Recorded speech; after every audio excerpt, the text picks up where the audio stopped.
salut, j'espère que tu vas bien. Je suis super contente de te retrouver aujourd'hui pour une nouvelle vidéo.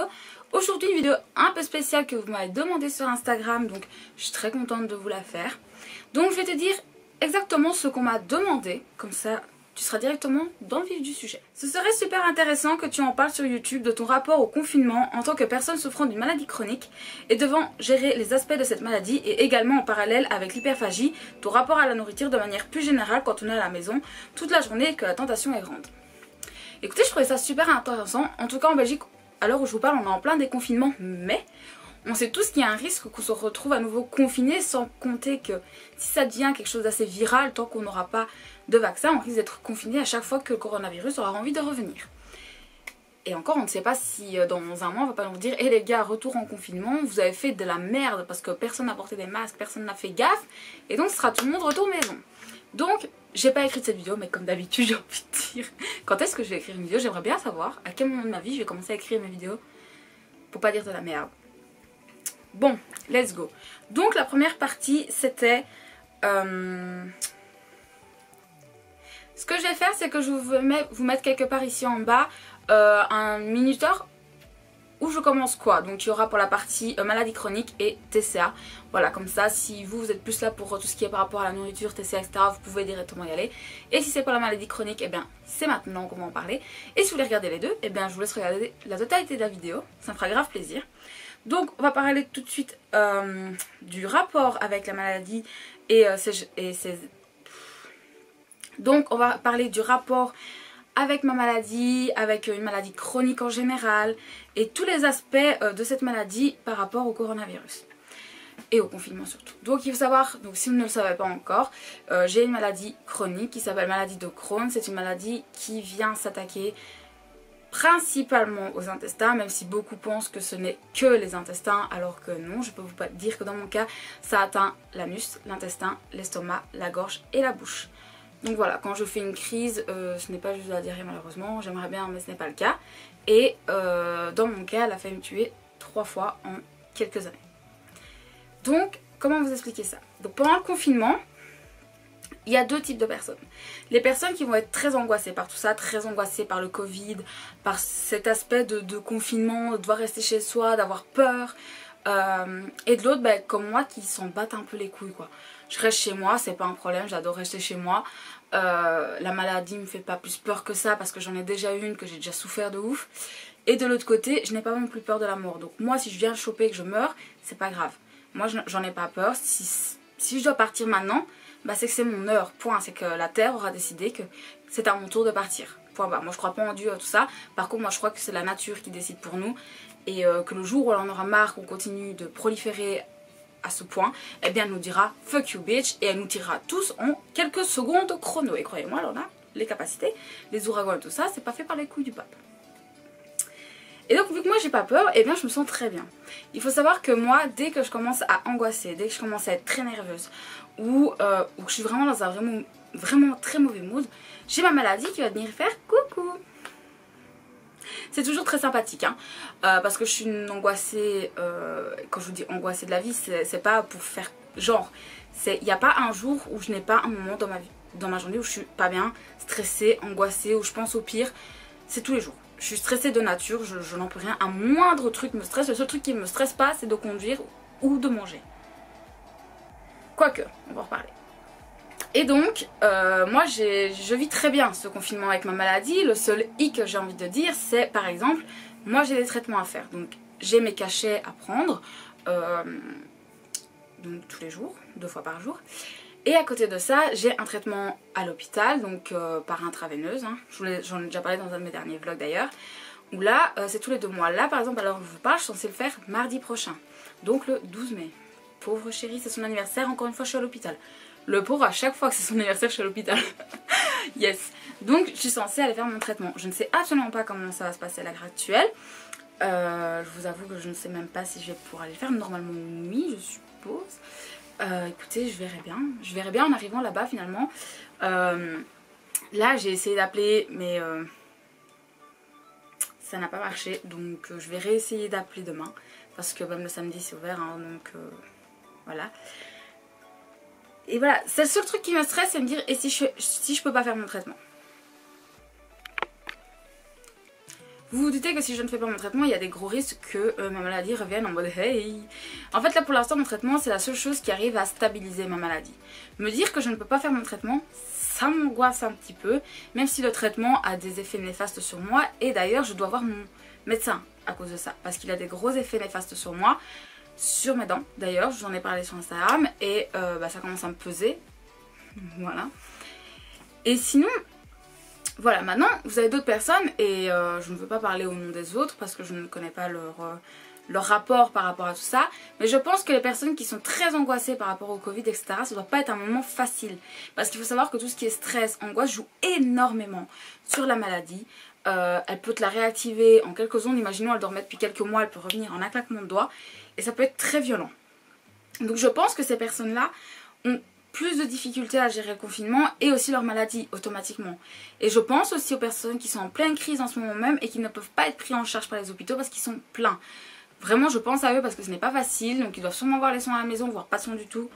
Et là, c'est là que ça devient très dangereux pour la personne qui a une maladie chronique et qui ne peut pas être soignée à temps parce que les hôpitaux sont bondés. Là je pense que ça doit être très angoissant. Moi je ne sais pas comment je vivrai cette situation. Je suis quelqu'un, je vais toujours à l'hôpital au dernier moment. On doit m'y traîner de force parce que je suis une tête de mule et que tant que je sais encore marcher et me nourrir, pour moi je n'ai pas besoin d'aller à l'hôpital. Même si je suis en train de dépérir et de mourir, hein. Tant que je sais marcher, pour moi c'est que tout va bien. Alors que non, à un moment donné, même si tu sais encore marcher... Mais vraiment, moi j'ai un très bon rapport par rapport à tout ça. Mais c'est mon caractère, c'est ma force mentale, autant physique que mentale. Parce que avant de me mettre à terre, il en faut beaucoup que ce soit physiquement ou mentalement. Physiquement, tu peux déjà me donner des douleurs et des douleurs et des douleurs pendant des semaines avant que je te dise stop, je n'en peux plus. Je suis habituée à la douleur depuis que je suis toute petite. Je me suis pris des coups dans la gueule bien plus que vous ne pouvez le penser. Des coups de poing, des coups de pied et des vas-y que je te défonce ta gueule tous les jours à l'école. Croyez-moi que les coups je les connais. La maladie elle a failli me tuer plusieurs fois, je la connais, et ces douleurs je la connais. Mais je ne l'ai jamais laissé gagner. Et ça, tout est dans le mental. Si t'as pas un mental d'acier de base, si déjà t'es triste, je pense que déjà de base si t'es triste avant le confinement fait qu'empirer les choses. Donc automatiquement tu vas sentir moins bien et tu seras plus faible, je fais d'énormes guillemets. Mais dans le sens où si la maladie vient t'attaquer, t'arriveras peut-être pas à riposter. Parce qu'il faut savoir que c'est comme avec le cancer, avec tout, le mental fait énormément de choses. Au moment où tu dis c'est bon j'abandonne, ton corps il est salé. Et ça c'est quelque chose que j'ai pu voir sur d'autres personnes qui sont mortes du cancer en quelques jours. Alors qu'ils n'étaient pas du tout en stade terminal, mais qui un jour ont dit stop, moi je veux plus me battre. Et de là, tout allait très vite. C'est pour ça que moi je dis toujours à mon père, s'il te plaît, s'il te plaît, s'il te plaît, tant que tu le peux encore, garde la force, n'abandonne pas, garde le mental. Et je pense que c'est ça qui l'a sauvé jusqu'aujourd'hui. Moi avec la maladie, clairement, c'est parce qu'à chaque fois je me suis dit, mais attends, c'est pas une maladie qui va me tuer, si je dois un jour partir, c'est que je me tuerai moi-même. Mais c'est pas une maladie qui va m'emmener, donc no way. Donc clairement là, je l'ai jamais laissé gagner. Voilà. Donc vraiment mon rapport au confinement par rapport à la maladie, il se passe très bien. Maintenant je vous demande d'ouvrir l'œil, de faire attention autour de vous, de regarder autour de vous. Parce qu'une maladie chronique ne se voit pas toujours. Moi pour vous là je suis en super santé, yes baby. Pas du tout, je souffre depuis 3 jours, mon intestin me fait extrêmement mal. Est-ce que vous en avez l'impression? Pas du tout, parce que moi je laisse rien transparaître et c'est quelque chose que tu ne vois pas spécialement de l'extérieur. Quand mon copain m'a rencontré, pensez-vous qu'il savait que quelques mois plus tard, même pas après le début de notre relation, il allait devoir m'emmener à l'hôpital? Pas du tout. 2 fois en un an. Pas du tout. C'est quelque chose qui se voit très peu de l'extérieur. Si la personne n'en parle pas, vous ne le saurez peut-être jamais. Donc je vous en prie, ouvrez l'œil, cessez de croire que les gens font semblant d'être malades parce qu'extérieurement parlant, tu ne vois rien. C'est totalement faux. Ça s'appelle un handicap invisible qui est d'ailleurs très peu reconnu en Belgique. Putain de merde. Et en France, j'espère que vous êtes mieux couverts parce que franchement, ici en Belgique, moi on m'a quand même sorti que non, c'était pas un handicap dans la vie. Voilà, je vous laisse. Si vous avez la maladie Crohn ou une autre maladie, je sais qu'il y en a d'autres qui sont aussi des maladies chroniques et qui ont un impact, que ce soit sur les intestins ou sur autres. Maintenant, je ne connais absolument rien d'autre, donc je ne vais pas parler au nom des autres. Mais si vous aussi vous avez un handicap invisible, là je peux parler avec vous.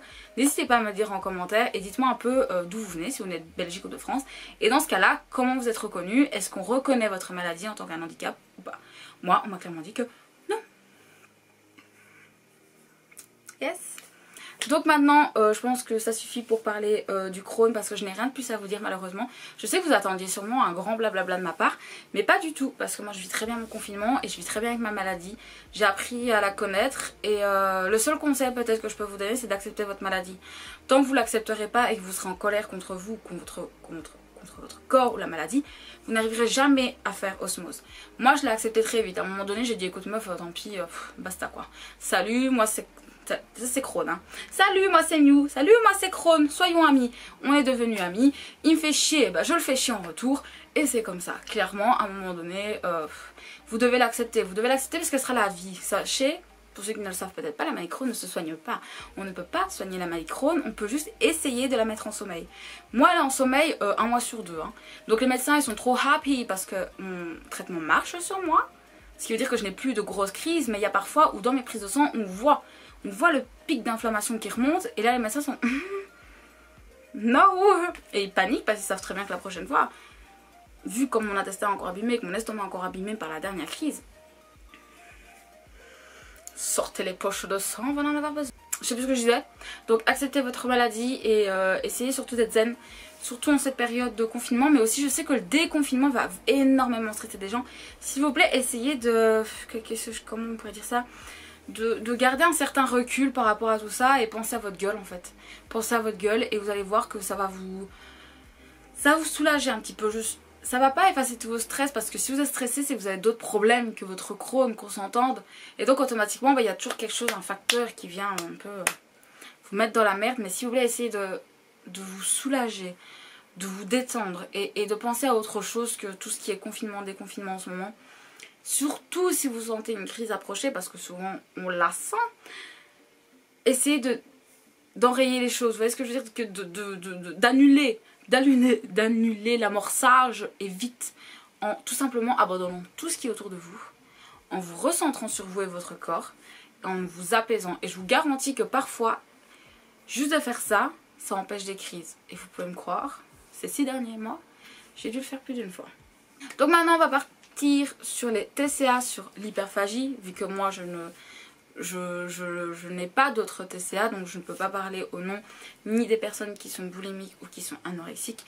Donc si vous l'êtes, je vous invite dans les commentaires à vous dire votre ressenti par rapport au confinement, voilà, comment vous arrivez à gérer, si vous y arrivez, si vous n'y arrivez pas, pourquoi, comment.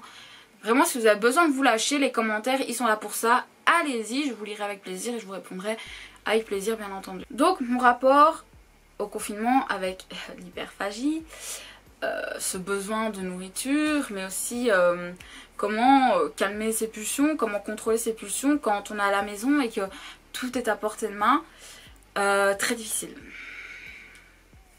Mais, donc, au départ ça a été très difficile, je vivais un moment horrible, par rapport à mon père vous le savez, par rapport à moi-même parce que j'étais très triste à ce moment-là, j'étais au fond du gouffre, je voyais mon psy très souvent et je n'allais pas bien donc je mangeais, ouais, j'allais au sport mais je bouffais pour 10 à côté. Donc voilà, et le confinement m'est tombé sur le coin de la tête où j'ai eu un énorme soulagement. Alors oui, pour moi le confinement était un soulagement total, plus besoin de sortir, plus besoin de voir les gens, plus besoin de devoir tout le temps m'expliquer auprès des gens, juste moi en fait. Je me retrouvais seule avec moi-même, enfin avec mon copain vous comprenez, mais je n'avais plus d'obligation envers personne. Tout était fermé, donc plus d'avocats, plus d'huissiers, plus de mutuelles, plus d'hôpitaux, rien. Tout était à l'arrêt et pendant 2 semaines et demie, voire 3 semaines même, j'ai pu juste faire le vide. Je n'ai presque pas touché à mes cours pendant ce moment-là, je me suis dit non, de toute façon les profs ils ont rien envoyé pendant ce moment-là, parce qu'ils étaient autant perdus que moi je crois. Et j'ai vraiment pu faire le vide et donc c'est là que... ça rebouffe, je vous garantis que mon panier de courses a augmenté autant en calories qu'en prix. Vraiment, ça a été une catastrophe. Et puis est arrivé le mois d'avril où j'approchais de mes 24 ans, où je me suis dit, girls, à 21 ans, t'as tout fait pour reperdre le poids que t'avais repris, tu vas pas encore une fois repasser par là quoi. Donc non, dès maintenant, tu enrayes la machine, tu fais marche arrière, et non, tu ne vas pas continuer à reprendre du poids, tu vas reperdre celui que t'as déjà pris, et on va stabiliser cette fois. T'essayes pas d'aller plus loin, t'as compris que ton corps ne voulait pas, tu stabilises. Et donc, la première chose à faire pour moi était de contrôler l'hyperphagie. Et bah, je me suis juste mis une claque dans la gueule. Faut savoir que j'ai un carnet à la maison, autre que celui que je vous ai montré, où j'écris à chaque fois que je m'en veux, ou que j'en veux à mon corps, ou que j'en veux à la terre, à l'univers, à qui que ce soit. Je note toute ma haine là-dedans et j'ai vu qu'il y avait beaucoup de haine envers moi parce que j'avais pas été capable de contrôler. J'avais pris le confinement comme un prétexte parce que bah, de toute façon tu sors pas, personne te verra, personne ne verra que tu as pris du poids. Toi tu t'en bats les couilles, tu vas pas t'habiller pendant le confinement. Donc on s'en bat les couilles, fais-toi plaisir meuf, ça te fera du bien. Donc j'ai vraiment pris le confinement comme un putain de... En fait dès que je mangeais, que mon copain me disait mon amour t'es sûr, je disais on s'en fout c'est le confinement. Vraiment ça a été la meilleure excuse pour moi. Sauf que bah ouais bah pendant ce confinement j'ai pris 2,5 kg de plus quoi. Et quand je me suis pesée le 1er avril j'étais là ah bon. Je vous garantis j'étais pas bien. Vraiment j'étais très mal. J'ai failli pleurer tellement j'avais la haine sur moi. Et je pense que quand on a de l'hyperphagie comme ça, on sait tous, je vous l'ai déjà expliqué, c'est purement mental. Souvent l'hyperphagie a été déclenchée par quelque chose, par un passé difficile, par du harcèlement, par plein de choses. Je vous l'ai dit, tout vient de là de toute façon. Et je pense que le confinement a fait remonter pas mal de choses, que ce soit chez moi ou beaucoup de gens, beaucoup de gens. Je vois beaucoup de gens qui ont du mal avec la nourriture en ce moment, qui font n'importe quoi ou à contrario, n'arrivent plus à manger. Et je pense que ce confinement a envoyé une vague de stress, a fait remonter des choses. On a aussi beaucoup vu à quel point l'humain pouvait être dégueulasse pendant cette période. Moi ça m'a juste encore prouvé une fois de plus que l'humain, je lui crache dessus, je le déteste. Je ne sais pas pourquoi je suis humaine, je ne sais pas pourquoi je suis sur cette planète, je ne comprends pas. Au point que j'ai arrêté d'aller sur les réseaux sociaux pendant longtemps. Je n'allais plus sur Facebook, je n'allais plus sur les sites d'information, etc. J'allais juste sur Instagram jusqu'au jour où Instagram ça m'a saoulée. Vraiment Instagram j'ai vu des choses, des comportements. Waouh! Mais en clair, je pense que si c'était quelqu'un de ta famille qui ferait certains métiers, tu te permettrais pas de faire ce que tu es en train de faire en fait, tout simplement. Mais une fois que ça touche pas à nous, de toute façon on s'en bat les couilles, hein. Vous savez bien, l'humain c'est tout pour sa gueule, vous le savez très bien, surtout en Occident. Et ouais, moi ça m'a complètement dégoûtée au point que j'ai commencé à décrocher l'Instagram. Et de là je me suis rendu compte que je recevais beaucoup d'angoisse par rapport à l'extérieur. Vous voyez, j'étais chez moi, j'étais tranquille et malgré ça j'avais une angoisse de l'extérieur.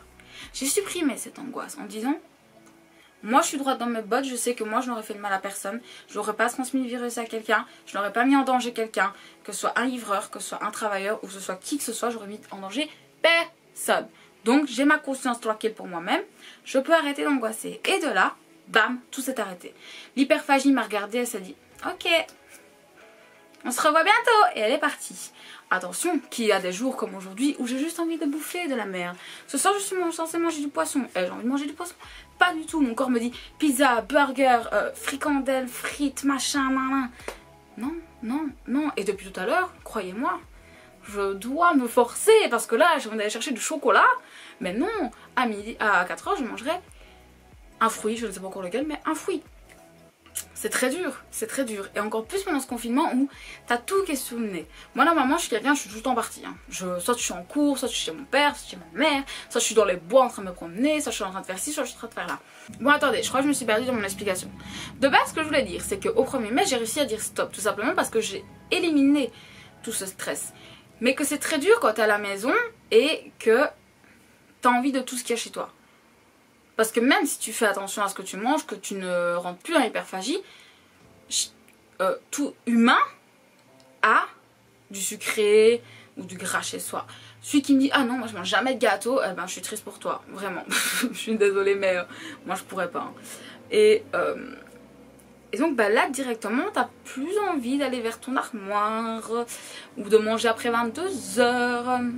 Ça aussi c'est un truc que j'ai éliminé parce que là pendant tout le début du confinement et même qu'on se dise clairement pendant tout la fin février et début mars, je mangeais à 22h mon dessert et je remangeais à minuit parce que ouais mais de toute façon je vais pas dormir à 22h hein. L'excuse de merde, faites pas ça. Moi depuis que j'ai arrêté de manger après 22h mon ventre il a déjà dégonflé de ouf hein. Et pourtant j'ai pas perdu tant de poids que ça, bah vous le savez si vous me suivez sur Instagram. Donc vraiment je pense que c'est méga dur quand on est enfermé chez soi et qu'on a de la bouffe à proximité parce que la seule chose qu'on veut c'est voilà, on a grave envie de bouffer, moi la première, je vous le dis très honnêtement. Et je pense que c'est un vrai travail à faire là maintenant sur soi. Là le déconfinement va arriver et ça va vous apporter une dose de stress supplémentaire. Donc je vous demande de vous fixer un objectif. Attention, on ne fait pas ce qui peut nous faire du mal physiquement ou mentalement. On ne se met pas la pression. Si tu foires ton objectif, ce n'est pas grave. Dis-toi que moi j'ai foiré mon objectif le mois dernier. Je l'ai foiré. Est-ce que je vais plus mal pour autant? Pas du tout. Tu peux te mettre des objectifs par jour ou par semaine ou par mois si tu le souhaites. Moi je l'ai fait par mois. C'est plus simple pour moi parce que j'ai déjà des objectifs au niveau semaine qui n'ont rien à voir avec l'hyperphagie et j'ai pas envie de mélanger les deux. Donc mon objectif pour le mois de avril était de réussir à ne plus grignoter après 22 h. Petit à petit. C'est passé crème. Et bien tout simplement ce mois-ci c'est de ne plus manger après 22 h et d'essayer de ne plus manger un gâteau après 20 h. Donc genre si je prends mon dessert, selon à laquelle l'heure je vais dormir, soit je mange mon dessert à 20 h, soit à 21 h. Mais si je décide d'aller coucher à minuit 1 h du matin, tant pis pour moi, je n'aurai pas de gâteau parce qu'il sera après, je prendrai mon dessert après 20 h, bon, tant pis pour moi, ce sera un yaourt ou une crème, mais ça ne sera pas de gâteau. Donc voilà, vraiment c'est les petits objectifs à se mettre. N'oubliez pas les cheat meals bien entendu. Si vous êtes comme moi et que dans l'hyperphagie ce qui vous plaît c'est de manger du chocolat, du gras, Je pense que tous ceux qui font de l'hyperphagie... Est-ce que quelqu'un qui a de l'hyperphagie, si vous me regardez et que vous faites de l'hyperphagie, est-ce que ça vous est déjà arrivé de vous jeter sur des légumes ou des fruits? Moi jamais. Dites-moi. J'aimerais bien savoir si je suis la seule. Ou si vous aussi vous n'êtes jamais tenté par ça. Et bien dites-vous que la semaine je mange beaucoup mieux. J'ai arrêté donc tout ce qui était hyper gras, machin, hyper sucré, etc. Mais le samedi c'est journée cheat meal. Non moi je fais pas un repas cheat meal, je fais la journée cheat meal. Ce qui veut dire que du petit déjeuner au dessert je mange ce que j'ai envie. Attention que la dernière fois je n'ai même pas su finir mon burger. Tellement il m'écœurait. Parce que j'avais trop mangé ça la semaine d'avant. Et finalement petit à petit vous allez avoir de moins en moins envie. Mais ce jour de cheat meal sera vraiment votre libération. Ce sera le jour où vous allez pouvoir souffler, ne pas regarder à ce que vous mangez, de vous dire franchement c'est bien, GG à toi, t'as tenu toute la semaine meuf, bravo, tiens, voici ta récompense. Comme on fait avec les gamins en soi. Vous voyez la petite étoile, bah pour moi c'est la même chose, c'est la fin de semaine quand tu reçois ta récompense de la petite étoile. Moi c'est la même chose, je suis trop happy quand j'arrive à mon moment de cheat meal, donc voilà. Et donc pendant ce confinement et des confinements qui arrivent, faites très attention à ça, ne vous mettez pas la pression. Si vous sentez que votre objectif n'est pas réalisable, revoyez-le à la baisse. Revoir un objectif à la baisse n'est pas du tout signe de faiblesse, n'est pas du tout signe du fait que vous êtes nul ou je ne sais quoi. Pas du tout. C'est justement pouvoir être en accord avec soi-même, être en accord avec son corps et se connaître. C'est ça en fait. C'est parce que vous vous connaissez, vous êtes dit non mais je peux pas faire ça, je sais très bien que là immédiatement cet objectif n'est pas encore réalisable. Donc je vais commencer par un objectif un peu moins difficile. Et quand vous allez atteindre déjà ce premier objectif dit intermédiaire, vous allez être tellement fier que votre objectif un peu plus haut, vous allez lui niquer sa gueule. Et vous allez le réussir clair, net, précis. Donc voilà, je pense que je n'ai rien d'autre à dire. Pour moi, vous avez vu, c'est assez facile cette histoire de confinement. Moi, je le vis très bien. J'espère que vous le vivez aussi bien et que vous ne vous mettez pas des angoisses à cause du confinement. Sachez que le déconfinement ne veut pas dire on reprend la fête. Pas du tout. Donc, je vais le répéter encore une fois ici. Déconfinement ou pas, faites attention, protégez-vous, portez des masques. Distance sociale, même avec votre famille, s'il vous plaît. Vraiment, parce que c'est méga important. Vous pouvez très bien... avoir le Covid mais juste être porteur sain, mais vous pouvez quand même le refiler. Donc voilà, si vous n'êtes pas fait tester avant d'aller voir des gens, please, faites attention à vous, mais faites attention surtout aux autres. Faites attention aux personnes qui sont isolées ou tout simplement qui sont à risque comme moi, comme les personnes plus âgées, comme n'importe qui en fait qui n'a pas des très bonnes défenses. Voilà, faites attention à tout ça. Et pour l'hyperphagie, eh bien la seule chose que j'ai envie de vous dire c'est tenez bon. Que ce soit pour toutes les TCA finalement, tenez bon. Je sais que c'est un moment difficile à passer parce que on est face à nous-mêmes finalement. Et c'est là que l'hyperphagie, que la boulimie ou l'anorexie peut reprendre le dessus. Mais je vous invite à ne pas la laisser faire, à contacter les personnes nécessaires, Si vous êtes suivi médicalement pour ça, par un psy, par une diète ou par un médecin, n'hésitez pas à les contacter. Certes, il y a le Covid, mais croyez-moi que malgré ça, ils sont quand même là pour nous. Moi, j'en ai eu la preuve. Donc n'hésitez pas à demander de l'aide, vous n'êtes pas seul, ne l'oubliez pas. Covid ou pas Covid. Donc faites très attention à vous. Et sur ce, moi je vais arrêter cette vidéo ici. C'était totalement décousu, vous voyez, j'aurais peut-être dû écrire cette vidéo finalement. Parce que je me suis perdue, il y a 4 fois j'ai dû me reprendre parce que je partais dans des trucs, me bat les couilles en fait. Donc voilà, c'est tout pour moi, pour cette vidéo. J'espère qu'elle aura pu vous aider, vous éclairer, vous donner un peu des conseils. Ou peut-être vous faire dédramatiser sur la situation en vous disant bon, ok, peut-être arrêtons de stresser. Même si je sais pertinemment que c'est hyper compliqué, moi-même je suis stressée.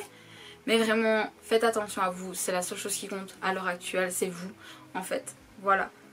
Donc si tu as aimé cette vidéo, n'hésite pas à me laisser un petit pouce, ça me fera extrêmement plaisir. Tu peux aussi t'abonner à ma chaîne si ce n'est toujours pas fait, tu verras, elle sera juste là, tu cliques et tu pourras t'abonner. N'hésite pas aussi à aller voir ma dernière vidéo si ce n'est toujours pas fait, elle sera juste là, tu cliques et tu pourras aller la voir. Et moi en attendant, je te dis à très bientôt, prends soin de toi, des bisous.